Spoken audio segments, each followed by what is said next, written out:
কৈ দিয়কচোন আপুনি ৰাজ আট্টালিকাত আছো সুখেৰে আছো কৈ দিয়ক ৰাইজক দেখিলে নহয় বোলে আমাৰ ঘৰটো বহক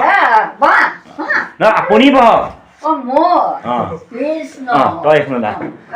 আপোনাৰ মানে গোটেই মানে ৰাইজে মানে বহুতে কয় মানে আইতা চৌপাশটো আগত এবাৰ দেখাইছো মই জেওৰা দি থাকোঁতে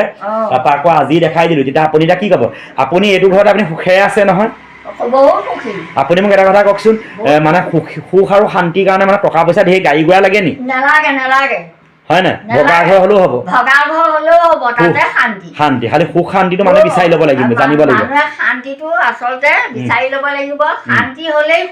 শান্তি হ'লেই সুখ ন আচল মেইন বস্তু হ'ল শান্তিটোৱে হ'ল সুখী জীৱন তাতকৈ আৰু বেলেগ বস্তু নাই ধন টকা পইচা গাড়ী ঘোঁৰা হ'লে যে মানুহ সুখী হ'ব পাৰিব সেইটো কেতিয়াও নহয় আচলতে মন সুখী হ'ব লাগিব তেতিয়া মানে তেতিয়া সকলোৱে সুখ শান্তি আৰু